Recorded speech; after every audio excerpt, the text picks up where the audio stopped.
امیر خسرو رحمۃ اللہ علیہ، ان کے والد محترم حضرت نظام الدین اولیاء رحمۃ اللہ علیہ سے بیعت تھے۔ امیر خسرو کو کہا کرتے تھے کبھی ہمارے شیخ کے پاس چلو، ہمارے پیر کی مجلس میں چلو، ہمارے حضرت کے پاس چلو۔ امیر خسرو کہتے تھے آپ کا پیر تو بڑا دنیا دار ہے،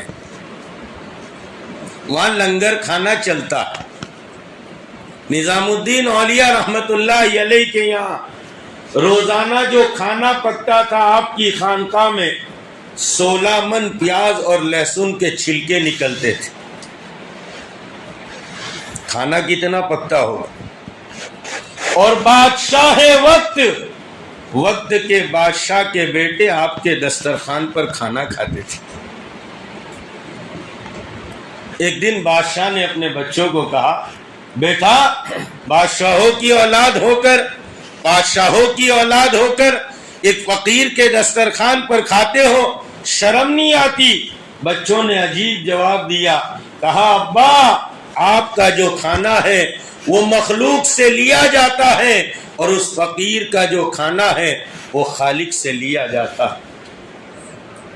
پھر کہا آپ کے کھانے میں وہ اطاعت و فرما برداری کا جذبہ پیدا نہیں ہوتا جو اس فقیر کے کھانے میں ہوتا ہے، حقیقت میں تم فقیر ہو اور وہ بادشاہ۔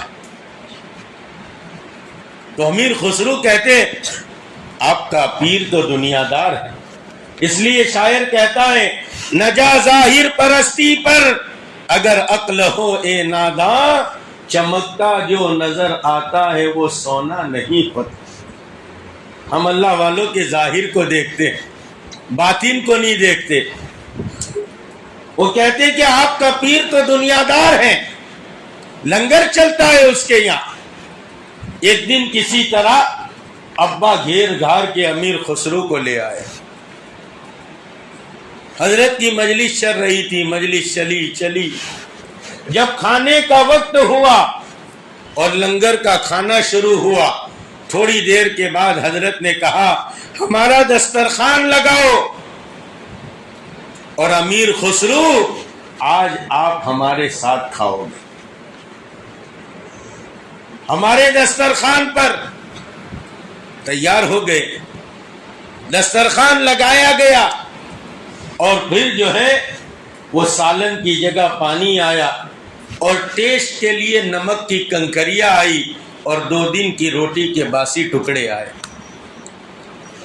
حضرت نے فرمایا امیر خسرو کھاؤ، یہ ہمارا کھانا ہے، اور وہ بھی ان زائرین کی، ان لنگر کھانے والوں کی برکت سے اللہ ہمیں کھلاتا ہے۔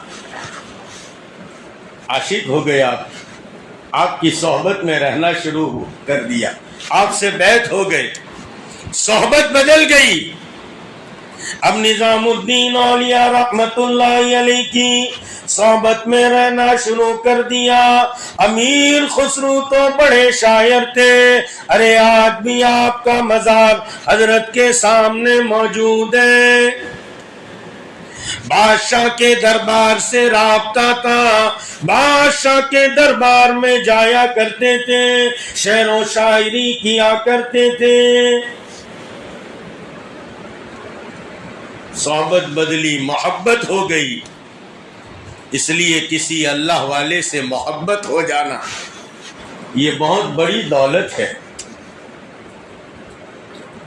عالماً او متعلماً او مستمعاً، آپ علیہ الصلوۃ والسلام نے فرمایا عالماً او متعلما، یا تو جاننے والے بن جاؤ یا طلبگار بن جاؤ، جاننا شروع کر دو، عالم بن جاؤ، طالب علم بن جاؤ، او مستمعا، یا پھر سننے والے بن جاؤ۔ اگر یہ بھی نہیں کر سکتے تو چوتھی بات آپ نے ارشاد فرمائی او محبن، محبت کرنے والے بن جاؤ۔ کسی اللہ والے سے محبت ہو جانا اب نظام الدین اولیاء رحمت اللہ علیہ سے محبت ہو گئی۔ جب آدمی کو کسی اللہ والے سے، کسی اہل دین سے محبت ہوتی ہے تو پھر اس کی دنیا اللہ تعالیٰ بدل دیتے ہیں۔